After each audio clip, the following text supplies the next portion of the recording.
Voters in Queensland are leaning towards Peter Dutton as their preferred Prime Minister. A poll conducted by YouGov shows that 45% of Queenslanders believe Mr Dutton would do a better job as PM. Maree, we'll start with you. Do you think we're staring down the barrel of a one-term Albo? Can we trust the polling? I'm not sure. I certainly think that the government is not popular, but whether they'll lose enough popularity to lose the election is a hard one to know. More scary to me is that if they do, that we might end up with a hung parliament. Sean, I want to ask you, you're in Silverdale in Sydney. Peter Dutton doesn't exactly have a whole lot of charisma, but are people really looking for charisma at this point, or is the country in enough trouble that people just want a steady hand?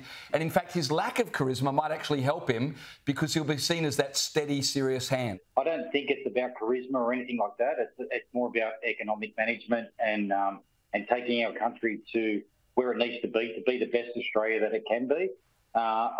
It's not so much a personality contest, I don't think, although, Dutton seems to keep his powder dry most of the time. And from a Liberal perspective, I just think they're a little bit on the conservative side, and they tend to try to balance the books and keep everybody on a level playing field so that we kind of, in a way, we are allowed to be in charge of our own destiny.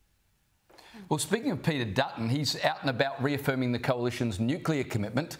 He says the government can't meet its 2050 net zero emissions target and says nuclear is the only fix. Have a listen. The government is losing 90% of the baseload power in our country over the next 10 years, not into the 2040s or 2050s, between now and 2034. There is likely disruption to power, which means, not just that your fridge goes off at home, but that the cold rooms go off at the supermarket, that we don't have reliable energy for the manufacturing process, so jobs are lost in the Australian economy. Why would we tolerate that situation? That's why I think we need to have a proper, mature discussion about how we migrate to a new energy system where we can have renewables that are firmed up by zero emissions, latest generation nuclear technology. Yeah, well, will the next election be a referendum on nuclear? That is the key question here. Dana, do you think it is time to look at nuclear as another option as we look to get to net zero? Oh, absolutely. I think the overseas experience has shown us that solar and wind has failed to meet growth in global demand.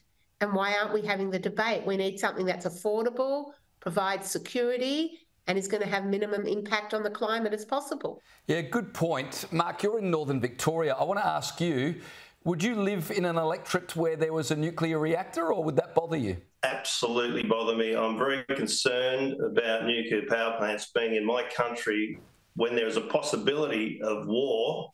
Even major world war at the moment are on the edge, and already they've started to almost target them in the Ukraine, Iran, and more recently in Iraq.